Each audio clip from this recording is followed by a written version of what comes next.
Opposing Gloves here, and I believe this is the 11th video in the Sounds Like, and we're going to talk about chord progressions today. I am a chord guy. I like chords. I'm a piano improviser, so I'm always thinking about sort of interesting chords.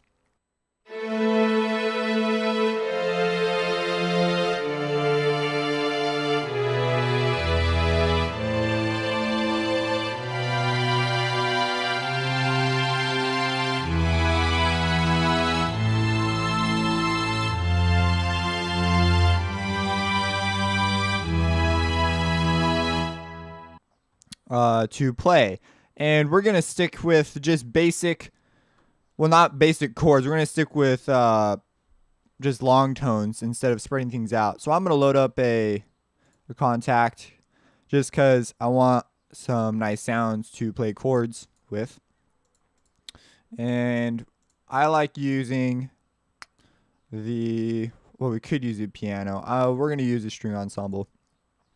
All right. So I've been looking at, the common one that almost everyone uses if they're playing piano, if they're like new, is the A minor to F to G to, or E, and then back to A. Or they'll use, now I'm assuming you've got theory knowledge out there, okay? So this sounds like is not for someone. Go check out my music theory series if you do not know music theory. I'm going to be talking about things that are a little more advanced and just throwing out terms. So, okay, so let's say we want to make a more interesting chord progression that's not the freaking same chords, but we'll make it so it is the same chords, but it'll be more interesting. You say, what are you talking about? So, now I'm not sitting at a piano right now. This is a million times easier for me to just do instead of think about all this stuff. But we'll put down an A minor chord. And we're going to put an A in the bass. But let's say we do not want an A minor because that's boring. So we'll do an A9. And then we'll go from an A9 and we could go up to a D major chord. I'm just walking you through the process that goes through my head when I'm thinking of something to write down as far as chords go. So I could say, oh yeah, D chords sound nice, but we could go to an F instead. And there's an A and an F, and the E is not too far, and we could move up to a C pretty easy. And so right now this is an A9, and so if we go down to an F, and these are all keeping it in root position, so it's not as exciting as I suppose it could get. But we could go to an F now. This will sound quite nice. And if we go over to from an F, and see we're moving an A minor, and so it'd be kind of interesting to go to the D chord. So that would be the fourth from our root, and we're moving an A, natural minor. So we have A, D, and then F, and that would flow quite nicely, and we can move this down to a D, and now we have this descending thing. That could be cool. And so let's play that. I mean, we still have one more chord to go if we're doing a 4-chord progression. But we could break that too if we so desired. Why doesn't it? There we go. Okay, so let's play this.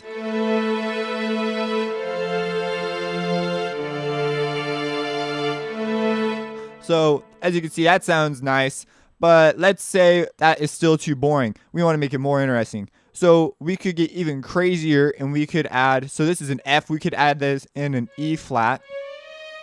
So, this references okay, I'm not going to explain totally what this does, but this is an F9, because you could just talk it up all day about how things interact with other things and relationships that you start to see. There's entire classes based on that.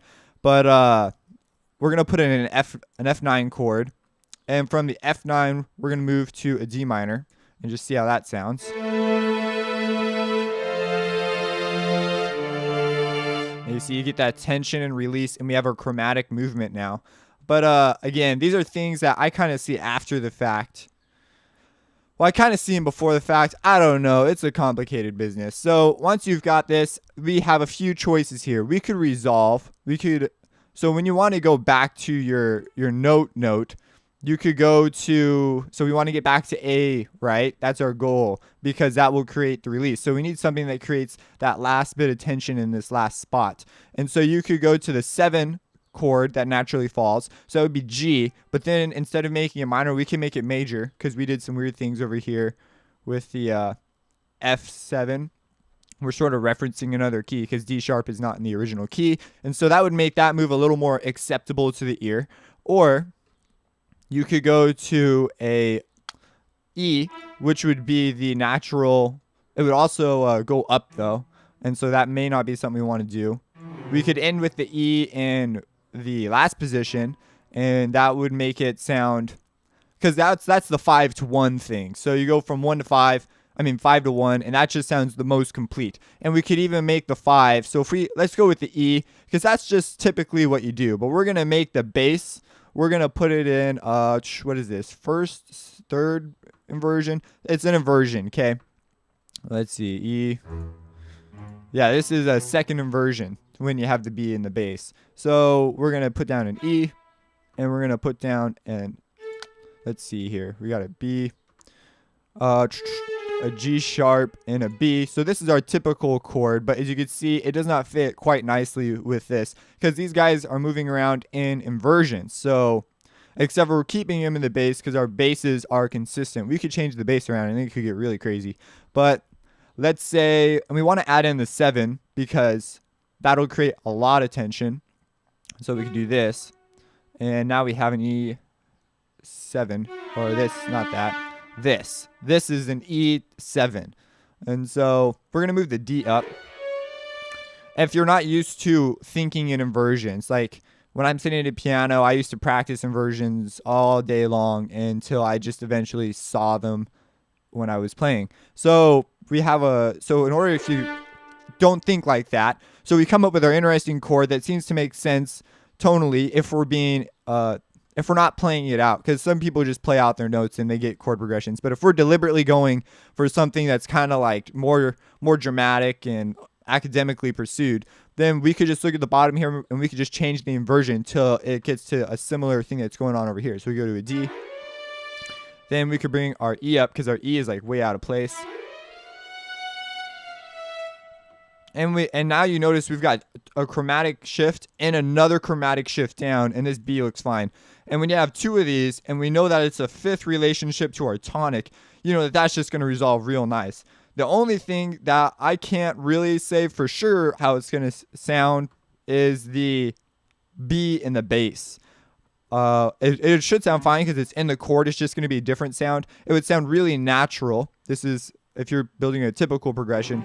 If you put E in the bass and follow the tonic rule, because you just told the listener from the last three chords that you are moving around in the bass with, tonic, tonic, tonic. These are the chords we're playing, and they're in the bass.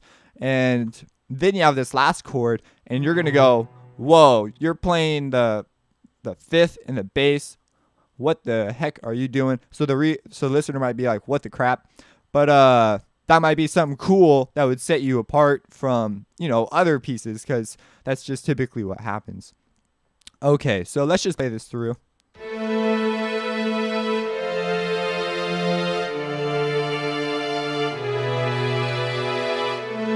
And see, now you can tell that sounded quite nice. Pretty much what we expect, except for this B. As you can see, it sounds a little unfinished. Now, that might be something you want. Maybe you like that tension. That's kind of a thing for tension like that. But a cool thing is you could create some movement. So we could go, and we could go down to the bottom, like so. And see, now this will sound quite nice. This will sound nice because it follows not only a melodic line, dun dun dun dun dun dun, you know what I'm saying, but it also follows our chord progression kind of rules for typical stuff. Because dance people, I don't know, if I'm writing classical music, I can do stuff like this and people will clap and say, oh man, this is really good, and they'll really like it. Dance people, they're a little, they're out there sometimes. Sometimes they dig the out there abstract kind of stuff, and sometimes they want I want my music to sound freaking the same as the last song so I can keep dancing. And so you want to be careful. I mean, we've not made any sort of move that will probably elicit that, but we've sort of made a move that will move in that direction. So we move to the E. Now we do have a choice of moving the E up, and it would sound, if we move the E up, we'll have this relationship that comes, so we have an ascending line, so it would make sense to the listener to hear dun dun dun dun dun dun dun dun dun dun dun, over and over and over. That would make more sense.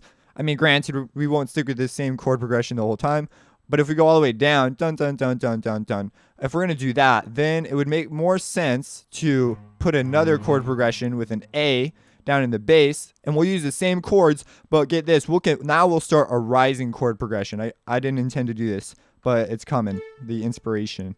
So if we want to do a rising chord progression, we've worked so hard to get to this fifth right here, this moment of climax, and now we want to dupe them. We want to keep going. And so what we could do is, instead of resolving to the tonic version of this, we could go to, we've used the 9th here, so let's use the 11th, which would be C, D, D, A.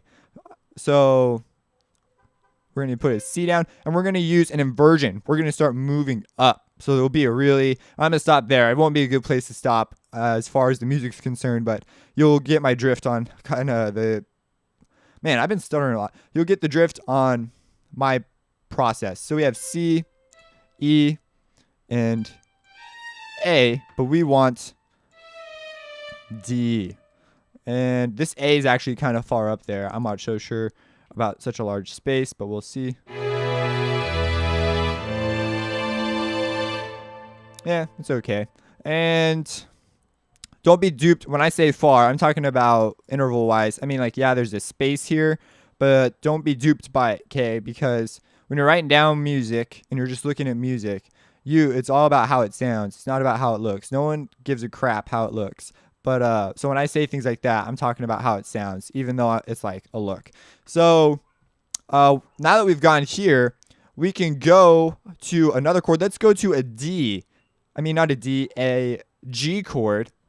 Because the G it'll sound good moving from the A. It falls in the natural minor scale.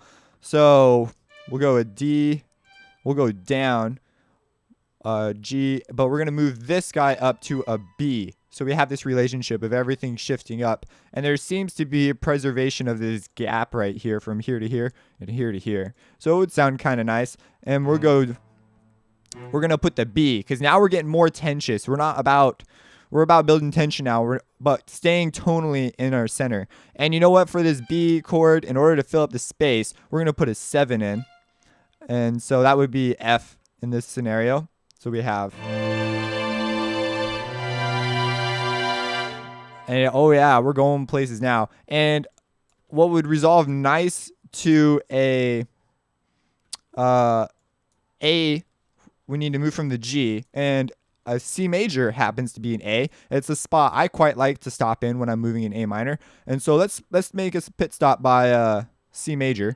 So we're gonna put down a C and E. Well, first let's make our C major chord. So that's C, G, E. But we want to put down a B flat or an A sharp, because we're gonna make this a 7th. We're gonna make it because we want our tension there. And actually, that should be kind of fine. And we're going to move up. Let's see if there's a chromatic step available to us, which there is. And it's the tonic of our chord. So we just created a wicked good bass line. As far as, harmony is concerned, in my opinion, it really... Because there's two ways you can go about this. You could tell the listener exactly what to listen for, and you can have them feel your passage, and they expect it to come. Or you could just completely catch them off guard. If you could somehow really feel it with passion and still give it to the point where they cannot even tell what's supposed to come next, you have a gift for harmony. So we have this moment of climax. So let's take a listen to that.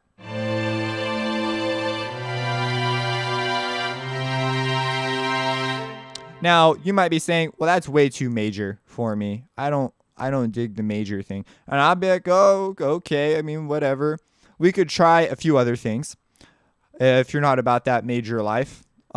We could, let's see here. We're moving from a G and we're moving in the key of A. We can move to an F as opposed to a C, and that would sound okay. And the C can stay down here because there is still a C in the F major chord? Yeah, there is. It's the 5th. So, and I would also follow kind of our suit down here. So if we wanted to do that, we'd move this to an F. We would move this down, keep that where it's at. And so we have an F major chord without too much work. It's actually an F9, and it carries over 2 notes. So we could even do this and get way crazy on the listener, and they'll be like, what the heck? Because we didn't do that anywhere else before for some reason.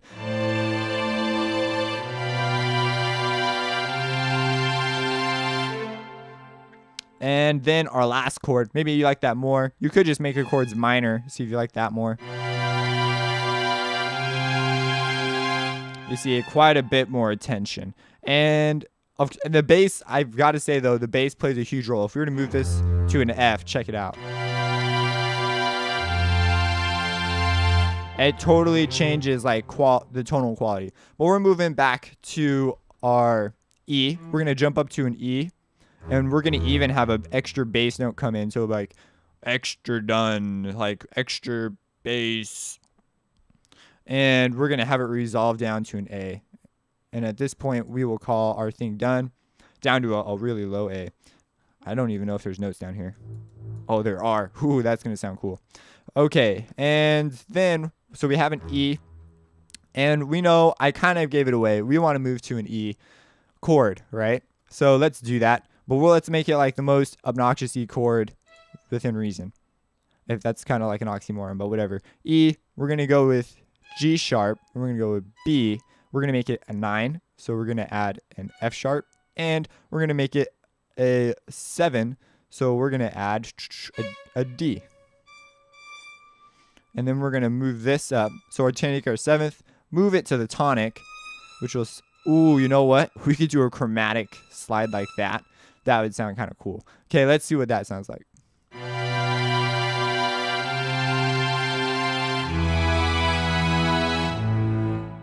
Okay, so our slide happened a little fast for it to be tasteful. But you could tell there's potential there to do things, especially if you're using like maybe lead instruments as opposed to this. Now, when you're making a song, oh, well, I guess let's finish it off. Let's go to A. And then you could just belt out normal freaking chords. And because you just spent all your time investing in interesting chords, people will now find this acceptable, at least for a little bit. And, I mean, they won't find it continually acceptable. So let's go to A.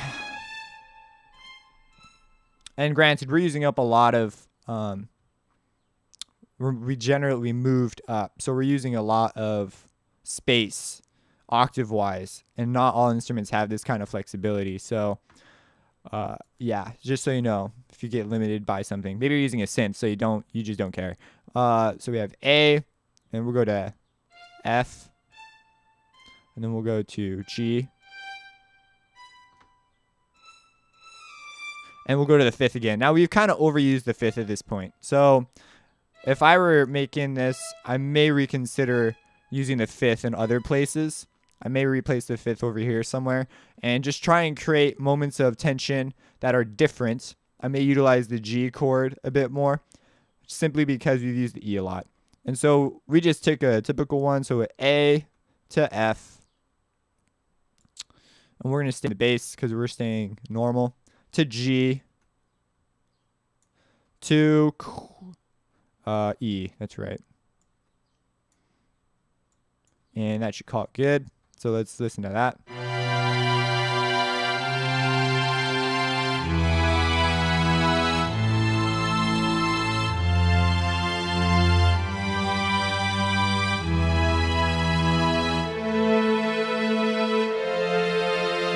Yeah, so that's cool. And of course, you add a melody on top now and you add variation, all that stuff. That'll also contribute to your structure, but you have more than earned a regular chord progression after you've done like this amount of thought towards one thing.